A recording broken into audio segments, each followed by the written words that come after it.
ನಮಸ್ಕಾರ. ರಿವ್ಯೂ ಚಾನಲ್ಗೆ ಸ್ವಾಗತ. ನಾನು ಸೌಖ್ಯ ಗಾಂವ್ಕರ್. ಕಾಂಗ್ರೆಸ್ನ ಮುಖ್ಯಮಂತ್ರಿಗೆ ಓಪನ್ ಆಫರ್ ಬಂದಿದೆ ಈಗ ಬಿಜೆಪಿಯಿಂದ. ಭಾರಿ ಅಚ್ಚರಿಗೆ ಕಾರಣ ಆಗಿದೆ ಈ ಬೆಳವಣಿಗೆ. ಮೊದಲೇ ಟಾಕ್ ಇತ್ತು ಈ ಬಗ್ಗೆ, ಬಿಜೆಪಿ ಕಡೆಗೆ ಸ್ವಲ್ಪ ವಾಲ್ತಿದ್ದಾರಾ, ಬಿಜೆಪಿ ಜೊತೆಗೆ ತುಂಬ ಚೆನ್ನಾಗಿದ್ದಾರಾ, ಭವಿಷ್ಯದಲ್ಲಿ ಭಯಂಕರದ್ದೊಂದು ಆಪರೇಷನ್ ಆಗ್ಬೋದು ಅಸ್ಸಾಂ ಮಾಡೆಲಲ್ಲಿ ಅಂತ ಎಲ್ಲ ಚರ್ಚೆ ಇತ್ತು. ಈಗ ಆ ಸಿ ಎಮ್ಗೆ, ಕಾಂಗ್ರೆಸ್ನ ಮುಖ್ಯಮಂತ್ರಿಗೇನೆ ಓಪನ್ ಆಫರ್ ಬಂದಿದೆ. ಭಾರಿ ಇಂಟ್ರೆಸ್ಟಿಂಗ್ ಇದು. 2 ರಾಜ್ಯಗಳಲ್ಲಿ ಕಾಂಗ್ರೆಸ್ಗೆ ಇವತ್ತೇ ಅಲ್ದಿದ್ರು ಸ್ವಲ್ಪ ದಿನಗಳಲ್ಲಿ ಅಥವಾ ಭವಿಷ್ಯದಲ್ಲಿ ಬಹಳ ದೊಡ್ಡ ಆಘಾತ ಕಾದಿದೆಯಾ. ಅಟ್ ಅ ಟೈಮ್ ಒಂದು ಡೆವಲಪ್ಮೆಂಟ್ ಆಗ್ತಿದೆ 2 ರಾಜ್ಯಗಳಲ್ಲಿ. ಡೀಟೇಲ್ಸ್ ನೋಡೋಣ. ಮಿಸ್ ಮಾಡ್ತೀವಿ ನಮ್ಮ ಚಾನಲ್ನ ಸಬ್ಸ್ಕ್ರೈಬ್ ಮಾಡಿ, ನಿಮ್ಮ ಅಭಿಪ್ರಾಯ ಕಮೆಂಟ್ ಮಾಡಿ ತಿಳಿಸಿ. ವೀಕ್ಷಕರೇ, ಅಚ್ಚರಿಯ ಬೆಳವಣಿಗೆ ಒಂದು ನಡೆದಿದೆ. ತುಂಬ ತಮಾಷೆಯಾಗಿ ಇದನ್ನು ನೋಡಬಹುದು ಬೇಕಿದ್ರೆ, ಅಥವಾ ಅದರಲ್ಲಿ ತುಂಬ ಸೀರಿಯಸ್ ಮೆಸೇಜ್ ಇದೆ ಅನ್ನೋದನ್ನು ಕೂಡ ಗಮನಿಸಬಹುದು. ಒಟ್ಟಿನಲ್ಲಿ ನರೇಂದ್ರ ಮೋದಿಯವರೇ ಈಗ ಬಿಗ್ ಆಫರನ್ನು ಕೊಟ್ಟಿದ್ದಾರೆ ಕಾಂಗ್ರೆಸ್ನ ಮುಖ್ಯಮಂತ್ರಿಗೆ.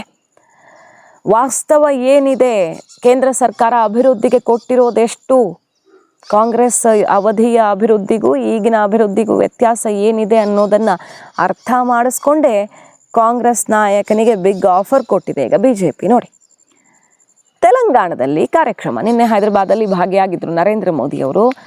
ಅಲ್ಲಿ ರೇವಂತ್ ರೆಡ್ಡಿಯವರು ನಿಮ್ಮಂತೆ ನಾನೂ ಅಭಿವೃದ್ಧಿ ಮಾಡಬೇಕು ಅಂತಾರೆ. ನರೇಂದ್ರ ಮೋದಿಯವರಂತೆ ಕಾಂಗ್ರೆಸ್ನ ಮುಖ್ಯಮಂತ್ರಿ ಹೇಳೋದು. ಗುಜರಾತಲ್ಲಿ ನರೇಂದ್ರ ಮೋದಿ ಅವರು ಸಿ ಎಮ್ ಆಗಿದ್ದಾಗ ಎಂಥ ಡೆವಲಪ್ಮೆಂಟ್ ಆಯಿತು ಅಂದರೆ ಯಾವ ರಾಜ್ಯದಲ್ಲೂ ನೋಡೋಕೆ ಕಷ್ಟ, ಅಂತಹ ಮಾಡೆಲನ್ನು ಸೆಟ್ ಮಾಡಿದ್ರು. ಇದು ಕಾಂಗ್ರೆಸ್ನವ್ರು ಹೇಳ್ತಿರೋದು. ರೇವಂತ್ ರೆಡ್ಡಿ ಅವರು ಹೇಳ್ತಿದ್ದಾರೆ, ಗುಜರಾತ್ ಸಿ ಎಮ್ ಆಗಿದ್ದಾಗ ಮೋದಿಯವರು ಗುಜರಾತ್ ಮಾಡೆಲ್ ಸೆಟ್ ಆಯಿತು, ಅಂತಹ ಅಭಿವೃದ್ಧಿ ಆಯಿತು, ನೀವು ಕೂಡ ನಾವು ಹಾಗೆ ಅಭಿವೃದ್ಧಿ ಮಾಡೋಕೆ ಅವಕಾಶ ಮಾಡಿಕೊಡಿ ಅಂತ ಕೇಳ್ತಿದ್ದಾರೆ. ಅವ್ರು ಅದ್ರ ಜೊತೆ ಇನ್ನೂ ಒಂದು ಸೇರಿಸ್ತಾರೆ, ಮನಮೋಹನ್ ಸಿಂಗ್ ಅವರು ಅವತ್ತು ನಿಮ್ಗೆ ತುಂಬ ಚೆನ್ನಾಗಿ ಕೊಟ್ಟಿದ್ರು ಫಂಡನ್ನು, ಅದೇ ಥರ ನಮಗೂ ಕೊಡಿ ನೀವು ಅಂತ. ನರೇಂದ್ರ ಮೋದಿ ಅವರು ಸಿಂಪಲ್ಲಾಗಿ ಅದಕ್ಕೆ ಆನ್ಸರ್ ಮಾಡ್ತಾ ಹೋಗ್ತಾರೆ. ರಾಜಕೀಯ ಮಾತಾಡಲ್ಲ ಅಂತ ಹೇಳಿದ್ದಾರೆ ರೇವಂತ್ ರೆಡ್ಡಿ ಅವರು. ಅದಕ್ಕೆ ನಾನು ರಾಜಕೀಯ ಮಾತಾಡಲ್ಲ, ನಾನ್ ಪೊಲಿಟಿಕಲ್ ಕೆಲವು ವಿಚಾರ ಮಾತಾಡೋಣವಾ ಅಂದ್ಕೊಂಡು ತಮಾಷೆ ಮಾಡಿಕೊಂಡೆ ಸ್ಟಾರ್ಟ್ ಮಾಡ್ತಾರೆ. ಖಂಡಿತ ನಿಮಗೆ UPA ಅವಧಿಯಲ್ಲಿ ಗುಜರಾತ್ಗೆ ಮನಮೋಹನ್ ಸಿಂಗ್ ಎಷ್ಟು ಕೊಟ್ಟಿದ್ದಾರೋ ಅಷ್ಟೇ ಕೊಡೋಕೆ ರೆಡಿ ಇದ್ದೀನಿ. 10 ವರ್ಷ ಮನಮೋಹನ್ ಸಿಂಗ್ ಆಡಳಿತದಲ್ಲಿ ಕೈ ಮುಗಿತಾರೆ ರೇವಂತ್ ರೆಡ್ಡಿ ಅವರು, ಥ್ಯಾಂಕ್ ಯು ಅಂತ. ಆದರೆ ಈಗ ಬರ್ತಿರೋ ಅಮೌಂಟಲ್ಲಿ ಅರ್ಧ ಆಗತ್ತೆ, ಪರವಾಗಿಲ್ವಾ ಅಂತ ಅಲ್ಲೇ ಟಾಂಗ್ ಕೊಟ್ಟು, ಗುಜರಾತ್ಗೆ ಅವತ್ತು ಮನಮೋಹನ್ ಸಿಂಗ್ ಕೊಟ್ಟಷ್ಟನ್ನು ನಾನು ನಿಮಗೆ ಈಗ ಕೊಟ್ಟರೆ ತೆಲಂಗಾಣ ಫಂಡು 50% ಅಷ್ಟೇ ಈಗ ಬರ್ತಿರೋದ್ರಲ್ಲಿ ರೆಡ್ಯೂಸ್ ಆಗೋದು, ಅಂದರೆ ಬರೋದು ಅಷ್ಟೇ ನಿಮಗೆ ಅನ್ನುವ ಮೂಲಕ ಎಷ್ಟು ಬರ್ತಿತ್ತು ಅನ್ನೋದನ್ನು ಅರ್ಥ ಮಾಡಿಸಿ ಕಾಂಗ್ರೆಸ್ನ ಅಭಿವೃದ್ಧಿ ಮತ್ತು BJP ಸರ್ಕಾರದ ಅಭಿವೃದ್ಧಿ ವ್ಯತ್ಯಾಸ ನೋಡ್ಕೊಳ್ಳಿ ನಂಬರ್ ಸಮೇತ ಅಂತ ಟಾಂಗ್ ಕೊಟ್ಟಿದ್ದಾರೆ. 2034 $1 ट्रिलियन इकोनॉमी अगर तेलंगाना रीच हो गए तो 2047 तक हम लोग $3 ट्रिलियन इकोनॉमी आसानी से हम पहुंच जाएंगे. इसके लिए जैसा मनमोहन सिंह जी, मोदी जी कुछ साथ दिए एज ए प्रधानमंत्री, आज हम 4 करोड़ तेलंगाना जनता के तरफ से मेरा गुजारिश है, मेरा रिक्वेस्ट है मोदी जी से, आप भी उतना ही आशीर्वाद इस तेलंगाना राज्य पे रहना है, तब हम तरक्की कर सकते हैं. मैं रेवंत जी से कहूंगा कि 10 साल के शासन में भारत सरकार ने जितना गुजरात को दिया वो मैं आपको देने को तैयार हूं. लेकिन मेरी जानकारी से मैं आपको बता देता हूं कि जैसे ही मैं ऐसा करूंगा, आपको जो अभी मिल रहा है वो आधा हो जाएगा. आप जहां पहुंचना चाहते हैं नहीं पहुंच पाएंगे, और इसलिए अच्छा है मेरे से ही जोड़ो. ಅಷ್ಟೇ ಅಲ್ಲ, ನೀವು ಆ ರೀತಿ ಕೇಳೋ ಬದಲು ಒಕ್ಕೂಟ ವ್ಯವಸ್ಥೆಯಲ್ಲಿ ಖಂಡಿತ ರಾಜ್ಯಗಳ ಅಭಿವೃದ್ಧಿ ಆದಾಗಲೇ ದೇಶದ ಅಭಿವೃದ್ಧಿ ಆಗೋದು. ನಾನು ಹಂಗೆ ಮಾಡೋಕ್ಕಾಗಲ್ಲ, ಅವ್ರು ಕೊಟ್ಟಂಗೆ ಕೊಟ್ಟರೆ ನಿಮ್ಗೆ ಸಮಸ್ಯೆ ಆಗುತ್ತೆ ಪಾಪ. ಅದ್ರ ಬದಲು ನನ್ನ ಜೊತೆನೇ ಬಂದುಬಿಡಿ, ನನ್ನ ಜೊತೆನೇ ಕೈ ಜೋಡಿಸಿ, ನೀವು ಎಲ್ಲಿಗೆ ತಲುಪಬೇಕು ಅಂತಿದ್ದೀರೋ ಅಲ್ಲಿಗೆ ತಲುಪಿಸ್ತೀನಿ ಅನ್ನುವಂಥ ಓಪನ್ ಆಫರ್ ರೇವಂತ್ ರೆಡ್ಡಿ ಅವ್ರಿಗೆ. ಸಿಕ್ಕಾಪಟ್ಟೆ ನಗು, ತಡ್ಕೊಳ್ಳೋಕ್ಕಾಗದೆ, ಕಂಟ್ರೋಲ್ ಮಾಡೋಕ್ಕಾಗದೆ ನಗ್ತಾರೆ ರೇವಂತ್ ರೆಡ್ಡಿ ಅವರು. ಬಂದುಬಿಡಿ ನಮ್ಮ ಜೊತೆಗಂತಾರೆ ನರೇಂದ್ರ ಮೋದಿ ಅವರು. ಭಾರತ ಎಲ್ಲ ರಾಜ್ಯಗಳನ್ನು ಕೂಡ ಅಲ್ಲಿ ಯಾವ ಸರ್ಕಾರ ಇದೆ, ಯಾವ ಪಕ್ಷ ಅಧಿಕಾರ ನಡೆಸ್ತಿದೆ ಅನ್ನೋದನ್ನು ನೋಡದೆ ಅಭಿವೃದ್ಧಿ ಮಾಡ್ತಿದೆ. ವ್ಯತ್ಯಾಸ ಇರೋದು ಬೇರೆ ಬೇರೆ ಪಕ್ಷಗಳು ಆಡಳಿತ ಮಾಡೋದು ಖಂಡಿತ ತಪ್ಪಲ್ಲ, ಒಳ್ಳೆಯದೇ. ಅಭಿವೃದ್ಧಿ ಸರ್ವಾಂಗೀಣ ಅಭಿವೃದ್ಧಿ ಆಗಬೇಕು. ರೇವಂತ್ ರೆಡ್ಡಿ ಅವರು ನೋಡಿ ಬೇಕಿದ್ರೆ ನಮ್ಮ ಜೊತೆ ಬಂದುಬಿಡಿ ಅಂದ್ಕೊಂಡೇ ವಾಸ್ತವ ಇದು ಅಂತ ತಿರುಗಿಸಿಕೊಟ್ಟಿದ್ದಾರೆ ಕಾಂಗ್ರೆಸ್ಗೆ. ಇದು ತಮಾಷೆ ಅನಿಸಿದ್ರು ಕೂಡ ರೇವಂತ್ ರೆಡ್ಡಿಯವರು ಹೊಗಳಿರೋ ರೀತಿ ನರೇಂದ್ರ ಮೋದಿಯವರ ಅಭಿವೃದ್ಧಿ ಕೆಲಸವನ್ನು ಅವರು ತುಂಬ ಮುಕ್ತವಾಗಿ ಶ್ಲಾಘಿಸ್ತಾರೆ. ಗುಜರಾತ್ ಅಭಿವೃದ್ಧಿ ಮಾಡೆಲನ್ನು ಶ್ಲಾಘಿಸ್ತಾರೆ. ಆಶ್ಚರ್ಯ ಆಗುತ್ತೆ. ರಾಹುಲ್ ಗಾಂಧಿಯವರು ಗುಜರಾತ್ ಮಾಡೆಲನ್ನು ಬೈತಾರೆ, ನರೇಂದ್ರ ಮೋದಿ ಅಭಿವೃದ್ಧಿ ಶೂನ್ಯ ಅಂತಾರೆ. ಬಟ್ ಕಾಂಗ್ರೆಸ್ನ ಸಿ ಎಂ ಅಂತೂ ಮುಕ್ತವಾಗಿ ಶ್ಲಾಘಿಸ್ತಾರೆ ಅದನ್ನು. ಸೊ ಭವಿಷ್ಯದಲ್ಲಿ ತೆಲಂಗಾಣದತ್ತ ಕಣ್ಣಿದೆ ಬಿ ಜೆ ಪಿಯದ್ದು ಅನ್ನೋದಕ್ಕೆ ಇದು ಇನ್ನಷ್ಟು ಸ್ಪಷ್ಟ ಚಿತ್ರಣವನ್ನು ಕೊಡ್ತಿದೆ ತಮಾಷೆಯಾಗೆ ನೋಡಿದ್ರು. ಮತ್ತೊಂದು ಕಡೆ ಕೇರಳದಲ್ಲಿ ಭರ್ಜರಿ ಬೆಳವಣಿಗೆ. ಇದನ್ನು ಎಕ್ಸ್ಕ್ಲೂಸಿವ್ ಆಗಿ ನಾವು ರಿಪೋರ್ಟ್ ಮಾಡಿದ್ದೀವಿ ಆಲ್ರೆಡಿ. ಅದರ ಮುಂದುವರೆದ ಭಾಗ ಕೆಲವೊಂದು ಡೆವಲಪ್ಮೆಂಟ್ ಆಗ್ತಿರೋದು.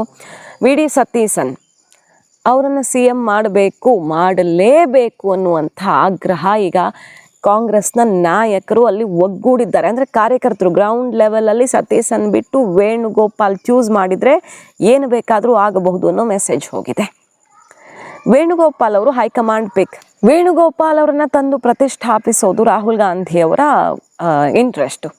ವೇಣುಗೋಪಾಲ್ ಅವರು ರೈಟ್ ಹ್ಯಾಂಡು ರಾಹುಲ್ ಗಾಂಧಿ ಅವರಿಗೆ, ಅವ್ರನ್ನ ತಂದು ಕೂರಿಸ್ಬೇಕು. ಆದರೆ ಅಸಲಿ ಕೆಲಸ ಮಾಡಿದ್ಯಾರು, ಪಕ್ಷ ಕಟ್ಟಿದ್ಯಾರು, ಗ್ರೌಂಡ್ ಲೆವೆಲಲ್ಲಿ ವರ್ಕ್ ಮಾಡಿದ್ಯಾರು, ಕಾರ್ಯಕರ್ತರ ಜೊತೆ ನಿಂತಿದ್ಯಾರು, ಕೇರಳದಲ್ಲಿ ಇಂಥದ್ದೊಂದು ಗೆಲುವಿಗೆ ಕಳೆದ ಎಲೆಕ್ಷನ್ಗೂ ಈ ಎಲೆಕ್ಷನ್ಗೂ ರಿಸಲ್ಟಲ್ಲಿ ಏನು ವ್ಯತ್ಯಾಸ ಕಾಣ್ತಿದೆ ಅದನ್ನು ಸಾಧಿಸಿದ್ಯಾರು ಅಂತ ಬಂದಾಗ ಒಕ್ಕೊರಲ ಧ್ವನಿ ಎದ್ದಿರೋದು ಸತೀಸನ್ ಪರ. ಆದರೆ ವೇಣುಗೋಪಾಲ್ ಅವ್ರ ಪರನೇ ಶಾಸಕರ ಬೆಂಬಲ ಇದೆ ಅಂತ ಆಬ್ಸರ್ವರ್ ಬಂದು ಲೆಟರನ್ನು ಲೀಕ್ ಏನು ಮೀಡಿಯಾ ಮುಂದೆ ಓಪನ್ ಆಗಿ ತೋರಿಸಿ ಹೋಗ್ತಾರೆ. ಅಂದರೆ 43 ಜನ ಆಲ್ರೆಡಿ ನಿಂತು ಬಿಟ್ಟಿದ್ದಾರೆ ಅನ್ನೋ ಮೂಲಕ ಉಳಿದವರು ಈ ಕಡೆ ಬಂದುಬಿಡಲಿ, ಹೈಕಮಾಂಡ್ ಡಿಸೈಡೇ ಮಾಡಿಬಿಟ್ಟಿದೆ ಅನ್ನೋ ತನಕ ಸಂದೇಶ ಕೊಟ್ಟು ವೇಣುಗೋಪಾಲ್ ಪ್ರತಿಷ್ಠಾಪಿಸೋದಕ್ಕೆ ಫಿಕ್ಸ್ ಆಗಿಬಿಟ್ಟಿದೆ ಹೈಕಮಾಂಡು ಅನ್ನೋದು ಗೊತ್ತಾಗ್ತಿದೆಯಲ್ಲ. ಅಲ್ಲಿ ಕರ್ನಾಟಕಕ್ಕಿಂತನೂ ಒಂದು ಹೆಜ್ಜೆ ಮುಂದಕ್ಕೆ ಹೋಗೋ ಥರ ಕಾಣಿಸ್ತಿದೆ ಕುರ್ಚಿ ಫೈಟ್. ಎಲ್ಲಿ ತನಕ ಅಂದರೆ ಸತೀಸನ್ ಸಿಡಿದಿದ್ರೆ ಅಲ್ಲಿ ಸರ್ಕಾರ ರಚನೆಯೇ ಸಾಧ್ಯ ಇಲ್ಲ, ಅಥವಾ ರಚನೆ ಆದಮೇಲೆ ಅದು ಉಳಿಗಾಲ ಇಲ್ಲ ಅನ್ನೋ ತನಕ. ಸೊ ಕರ್ನಾಟಕದಲ್ಲಿ ಡಿ ಕೆ ಶಿವಕುಮಾರ್ ಅವರು ಇಷ್ಟು ದಿನ ಸಿಗುತ್ತೆ ಅಂತ ಕಾಯ್ತಿದ್ದಾರೆ. ನಿನ್ನೆ ಅದನ್ನು ಹೇಳಿದ್ರು ನರೇಂದ್ರ ಮೋದಿ ಅವರು. ಕರ್ನಾಟಕದಲ್ಲಿ ಎಷ್ಟು ದಿನ ಇರುತ್ತೋ ಸರ್ಕಾರ ಗೊತ್ತಿಲ್ಲ, ಸಿ ಎಂ ಎಷ್ಟು ದಿನ ಇರ್ತಾರೋ ಗೊತ್ತಿಲ್ಲ ಅನ್ನೋದ್ರ ಬಗ್ಗೆ ಪ್ರಸ್ತಾಪ ಮಾಡಿ ಕರ್ನಾಟಕ ಮುಹೂರ್ತನೂ ಪ್ರಸ್ತಾಪ ಆದಂಗೆ ಕಾಣಿಸ್ತು. ಆದರೆ ಕೇರಳದಲ್ಲಿ ಸರ್ಕಾರ ರಚನೆಗೂ ಮುನ್ನವೇ ಈಗ ಸತೀಸನ್ ಬಣ ವೇಣುಗೋಪಾಲ್ ವಿರುದ್ಧ ಯಾವ ರೀತಿ ಪೋಸ್ಟರ್ ವಾರ್ ಅಂತೆ, ಅಲ್ಲಿ ಬಹಳ ಕೀಳು ಮಟ್ಟದಲ್ಲಿ ವೇಣುಗೋಪಾಲ್ ವಿರುದ್ಧ ಆಕ್ರೋಶ ಮಾತುಗಳು ಎಲ್ಲ ಶುರುವಾಗಿದೆ. ಪ್ರತಿಭಟನೆ ಹೋರಾಟನೂ ಶುರುವಾಗ್ಬಿಟ್ಟಿದೆ, ಅದರ ಸ್ವರೂಪನೇ ಚೇಂಜ್ ಆಗ್ತಿದೆ. ಸೊ ಇಲ್ಲಿ ಸರ್ಕಾರ ಮಾಡಿದ್ರೂ ಅದು ಎಷ್ಟು ದಿನ ಇರುತ್ತೆ ಗೊತ್ತಿಲ್ಲ. ಅಸ್ಸಾಂ ಮಾಡೆಲಲ್ಲಿ ಹಿಮಂತ್ ಬಿಸ್ವಾ ಶರ್ಮಾ ಅವ್ರು ಸಿಕ್ಕಂಗೆ ಕೇರಳದಲ್ಲಿ ನೆಲೆಯೂರೋದಕ್ಕೆ ಇಷ್ಟಪಡ್ತಿರುವಂಥ ಬಿ ಜೆ ಪಿಗೆ ಬಹಳ ದೊಡ್ಡ ಭವಿಷ್ಯ ಕಾಣಿಸ್ತಿದೆಯಾ. ಒಳ್ಳೊಳ್ಳೆ ಸಂಘಟನೆಯ ನಾಯಕರನ್ನು ಕಾಂಗ್ರೆಸ್ ಕಳ್ಕೊಳ್ಳೋದಕ್ಕೆ ತಾನಾಗಿ ಅಲ್ಲಿ ಎಡವಟ್ಟುಗಳನ್ನು ಮಾಡ್ಕೊಳ್ತಿದೆಯಾ ಅನ್ನೋದು ಪರಿಸ್ಥಿತಿಯಲ್ಲಿ ಕಾಣಿಸ್ತಿರೋದು. ಯಾಕಂದರೆ ಇದೇ ಸೇಮ್ ಸಿಚುವೇಶನ್ನು ಸುಮಾರು ರಾಜ್ಯಗಳಲ್ಲಿ ನಾವು ನೋಡಿದ್ವಿ. ಈ ಜಟಾಪಟಿ ಶುರುವಾದಾಗ, ಸಿಕ್ಕಾಪಟ್ಟೆ ನಾಯಕತ್ವದ ಫೈಟ್ ಎದ್ದಾಗ ಸೂಕ್ತ ನಿರ್ಧಾರ ತಗೊಳ್ಳದೆ ನಾಯಕರನ್ನು ಕಳ್ಕೊಂಡಿದೆ ಕಾಂಗ್ರೆಸ್ಸು. ಅಸ್ಸಾಂ ಸಿ ಎಂ ಆಗಿದ್ದಾರಲ್ಲ ಹಿಮಂತ್ ಬಿಸ್ವಾ ಶರ್ಮಾ ಅವರು, ಅದೇ ರೀತಿ ಅವ್ರಿಗೂ ತುಂಬಾ ದೊಡ್ಡ ಸಪೋರ್ಟ್ ಇತ್ತು, ಶಾಸಕರ ಬಲ ಇತ್ತು, ಎಲ್ಲ ಇದ್ದರೂ ಅವ್ರನ್ನ ಸಿ ಎಂ ಮಾಡಲಿಲ್ಲ, ಕಿತ್ತೆದ್ಕೊಂಡು ಪಾರ್ಟಿನೇ ಒಡ್ಕೊಂಡು ಹೋಗಿಬಿಟ್ರು. ಈಗ ಕೇರಳದಲ್ಲೂ ಕೂಡ ಅಂಥದ್ದೇನಾದರೂ ಡೆವಲಪ್ಮೆಂಟು ಭವಿಷ್ಯದಲ್ಲಿ ಆಗಬಹುದಾ? ಈಗ ತಕ್ಷಣಕ್ಕೆ ಅಂತ ಅಲ್ಲ, ಭವಿಷ್ಯದಲ್ಲಿ ಸತೀಸನ್ ಬಿ ಜೆ ಪಿಗೆ ಅಸೆಟ್ ಆಗೋ ತನಕ ಬೆಳವಣಿಗೆ ಆಗುತ್ತಾ? ಇಂಥದ್ದೆಲ್ಲ ಆಯಾಮಗಳು ಕಾಣ್ತಿದ್ದಾವೆ. ಸೌತಲ್ಲಿ ಒಬ್ಬರಿಗೆ ಬಿ ಜೆ ಪಿ ಆಫರ್ ಕೊಡ್ತಿದೆ, ಮತ್ತೊಂದು ಕಡೆ ತಾನಾಗಿ ಬಿ ಜೆ ಪಿ ತೆಕ್ಕಿಗೆ ಕೆಲವು ಬಲಿಷ್ಠ ನಾಯಕರು ಬೀಳಬಹುದಾ ಅನ್ನೋ ರೀತಿಯ ಬೆಳವಣಿಗೆಗಳಾಗ್ತಿರೋದು. ಬಹಳ ದೊಡ್ಡ ಭವಿಷ್ಯ ಕಾಣಿಸ್ತಿದೆಯಾ. ಒಳ್ಳೊಳ್ಳೆ ಸಂಘಟನೆಯ ನಾಯಕರನ್ನು ಕಾಂಗ್ರೆಸ್ ಕಳ್ಕೊಳ್ಳೋದಕ್ಕೆ ತಾನಾಗಿ ಅಲ್ಲಿ ಎಡವಟ್ಟುಗಳನ್ನು ಮಾಡ್ಕೊಳ್ತಿದೆಯಾ ಅನ್ನೋದು ಪರಿಸ್ಥಿತಿಯಲ್ಲಿ ಕಾಣಿಸ್ತಿರೋದು. ಯಾಕಂದರೆ ಇದೇ ಸೇಮ್ ಸಿಚುವೇಶನ್ನು ಸುಮಾರು ರಾಜ್ಯಗಳಲ್ಲಿ ನಾವು ನೋಡಿದ್ವಿ. ಈ ಜಟಾಪಟಿ ಶುರುವಾದಾಗ, ಸಿಕ್ಕಾಪಟ್ಟೆ ನಾಯಕತ್ವದ ಫೈಟ್ ಎದ್ದಾಗ ಸೂಕ್ತ ನಿರ್ಧಾರ ತಗೊಳ್ಳದೆ ನಾಯಕರನ್ನು ಕಳ್ಕೊಂಡಿದೆ ಕಾಂಗ್ರೆಸ್ಸು. ಅಸ್ಸಾಂ ಸಿ ಎಂ ಆಗಿದ್ದಾರಲ್ಲ ಹಿಮಂತ್ ಬಿಸ್ವಾ ಶರ್ಮಾ ಅವರು, ಅದೇ ರೀತಿ ಅವ್ರಿಗೂ ತುಂಬಾ ದೊಡ್ಡ ಸಪೋರ್ಟ್ ಇತ್ತು, ಶಾಸಕರ ಬಲ ಇತ್ತು, ಎಲ್ಲ ಇದ್ದರೂ ಅವ್ರನ್ನ ಸಿ ಎಂ ಮಾಡಲಿಲ್ಲ, ಕಿತ್ತೆದ್ಕೊಂಡು ಪಾರ್ಟಿನೇ ಒಡ್ಕೊಂಡು ಹೋಗಿಬಿಟ್ರು. ಈಗ ಕೇರಳದಲ್ಲೂ ಕೂಡ ಅಂಥದ್ದೇನಾದರೂ ಡೆವಲಪ್ಮೆಂಟು ಭವಿಷ್ಯದಲ್ಲಿ ಆಗಬಹುದಾ? ಈಗ ತಕ್ಷಣಕ್ಕೆ ಅಂತ ಅಲ್ಲ, ಭವಿಷ್ಯದಲ್ಲಿ ಸತೀಸನ್ ಬಿ ಜೆ ಪಿಗೆ ಅಸೆಟ್ ಆಗೋ ತನಕ ಬೆಳವಣಿಗೆ ಆಗುತ್ತಾ?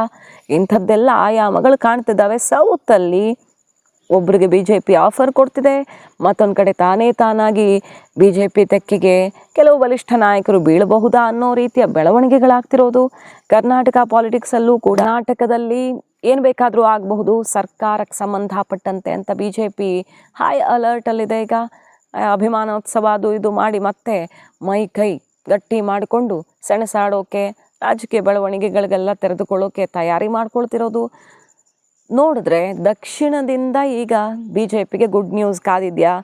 ಕೆಲವು ದಿನಗಳಲ್ಲಿ 1 by 1 ಒಂದಿಷ್ಟು ಡೆವಲಪ್ಮೆಂಟ್ಸು, ಆಪ್ರೇಷನ್ಸು, ಸರ್ಜರಿಗಳು ನಡಿಬಹುದಾ ಅನ್ನುವ ಸುಳಿವು. ಮಾಹಿತಿ ಇಷ್ಟ ಆಗಿದ್ದರೆ ಮಿಸ್ ಮಾಡದೆ ನಮ್ಮ ಚಾನಲ್ನ ಸಬ್ಸ್ಕ್ರೈಬ್ ಮಾಡಿ, ನಿಮ್ಮ ಅಭಿಪ್ರಾಯ ಕಮೆಂಟ್ ಮಾಡಿ ತಿಳಿಸಿ. Thank you.